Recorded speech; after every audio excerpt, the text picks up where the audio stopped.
Nintendo Super Mario Odyssey is another stellar game in the franchise, but it's anything but a classic one.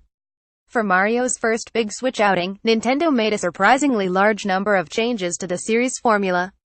Follow along for some of the biggest ways that Odyssey shakes things up. A hub ship, not a hub world. Other sandboxy Mario games give our hero a nice, familiar place to return to after finishing a level. Super Mario Galaxy has Rosalina's home planet. Super Mario 64 has Peach's castle. Those felt homey in a way that, frankly, Super Mario Odyssey's version doesn't. Instead of an area to run around between his travels, Mario and his magical pal Cappy hang out in their hat-shaped ship, the Odyssey.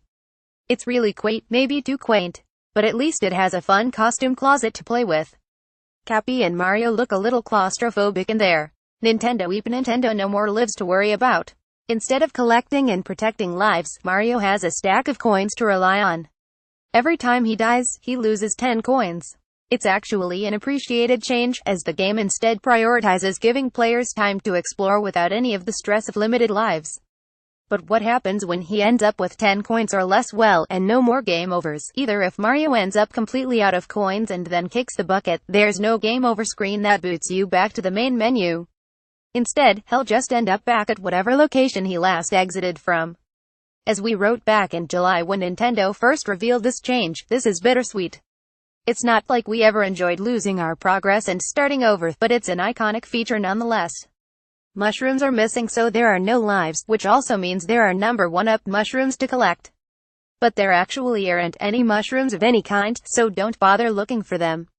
One of the most basic things in Mario is hitting a question block and grabbing the mushroom that pops out, but that's not something that ever happens in Super Mario Odyssey. If you want to make Mario all giant-sized, well, have Cappy take over a big enemy for him to transform into. Mario plays dress-up for fun, not power-ups. Mario's actually always had a fashion sense, even if he doesn't always show it off. Super Mario Odyssey encourages him to embrace his style, making it an important part of the game. There's a bunch of hats and outfits to wear. He can even run around mostly in the buff. But while Mario's familiar cat suits and tanuki suits and white-and-red overall ensembles would grant him both a new look and new powers, that's generally not the case here. Dressing Mario in a sombrero and poncho won't give him a maraca weapon, just as dressing him up as Waluigi won't make him Waluigi. Such style, such grace. Nintendo via Polygon. Fewer levels, but more to see of them. Super Mario Odyssey isn't small in any sense, but if you're accustomed to a Mario game having tons and tons of levels to try out, well, Super Mario Odyssey doesn't quite work that way. Instead, the game is centered around a number of kingdoms that he spends a ton of time in. Think of this game not as big, but dense. There are a ton of secret pathways and collectibles to dig up, and even if a kingdom doesn't take you long to complete at first, take heart.